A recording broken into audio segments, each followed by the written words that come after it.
की नगरी है, यहाँ कमल नहीं खिलेगा तो कहाँ खिलेगा।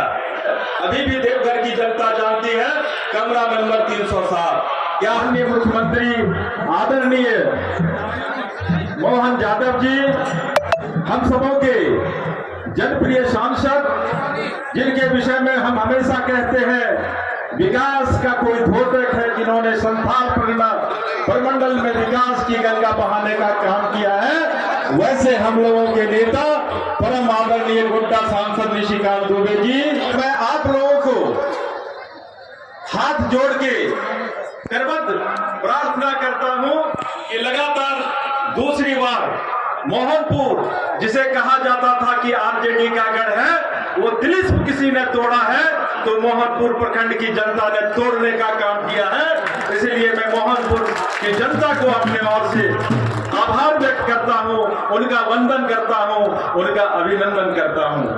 बंधुओं, ये चुनाव है और चुनाव नहीं, जिस प्रकार हेमंत सोरेन ने झारखंड को खोखला करने का काम किया है, ये चुनाव नहीं, एक प्रकार की चुनौती है। और हम सभी भारतीय जनता पार्टी के कार्यकर्ता हैं, हमेशा चुनौती का सामना करने का काम किए हैं और एक जनता और जनार्दन का हमेशा मुझे आशीष मिला है, कार्यकर्ताओं का संघर्ष रंग लाया है। मैं कह सकता हूं कि तीसरी बार पार्टी ने एक ऐसे कार्यकर्ता को टिकट दिया है और कार्यकर्ता ये चुनाव लड़ रहा है। मैं हमेशा कहता हूं कि ये चुनाव देवघर की जनता का सम्मान का चुनाव है और ये कार्यकर्ताओं का सम्मान का चुनाव है।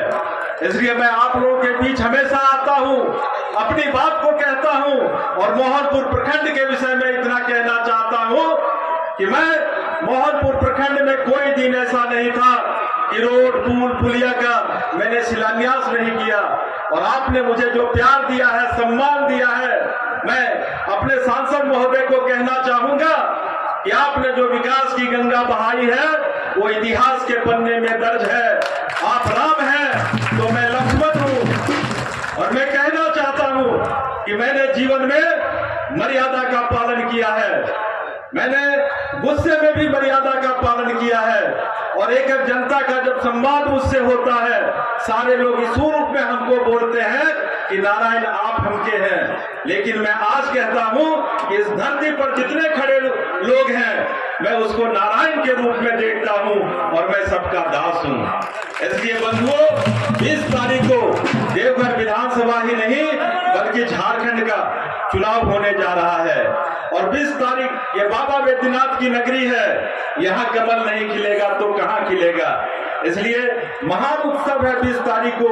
मैं हाथ जोड़ के अपनी माताओं से कहना चाहता हूं, अपने बंधुओं से कहना चाहता हूं, अपने नौजवान साथियों से कहना चाहता हूं कि एक एक मत क्रमांक संख्या 2, क्योंकि अगले बार भी मैं उसी स्थान पर था, आप कमल निशान पर बटन दें और अपने भाई को, अपने सेवक को, अपने भतीजे को निश्चित रूप से चुनाव जिताने का काम करें। और मैं माताओं से इतना कहना चाहता हूं कि अभी ये सरकार जो मैया योजना लाई है, ये योजना क्या है आपको भी पता है कि दुर्गा पूजा से अभी तक किसी को सामाजिक सुरक्षा पेंशन नहीं दिया है ये सरकार ने।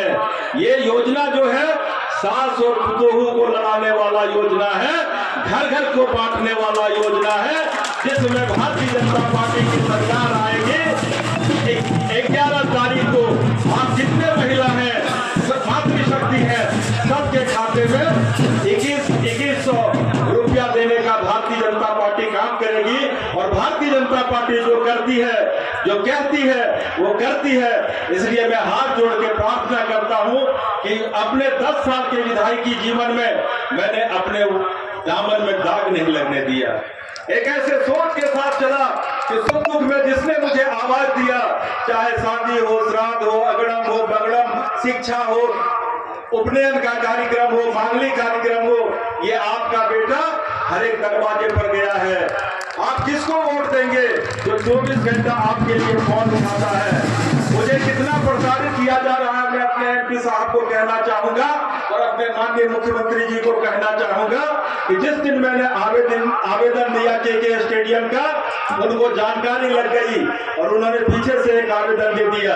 प्रशासन के द्वारा मुझे कहा गया कि एक ही दिन में दोनों नॉमिनेशन कीजिए। अच्छा, एक दिन में दोनों पार्टी का नॉमिनेशन हो सकता है?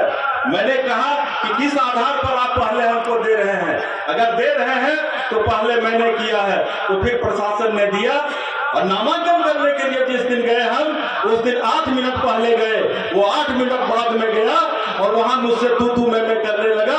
मेरा वकील था मुकेश पाठक, उन्होंने प्रोटेस्ट किया और पहली बार मेरा नामांकन करने के लिए जिला निर्वाची पदाधिकारी ने दिया। तीसरे दिन हम देखते हैं कि मेरी जाति को लेकर एक सवाल पैदा हो गया। अरे मैं तो खुले मन से कहता हूं कि मैं देवीपुर का वासी हूं, कोयरीडीह मेरा मामा घर है। 14 में भी हम उसी सर्टिफिकेट से लड़े थे, 29 में भी लड़े थे और 24 में भी उसी सर्टिफिकेट के से आप लोगों के बीच आए हैं। एसडीओ साहब ने उसे खारिज किया और एक प्रत्याशी के रूप में हम हैं।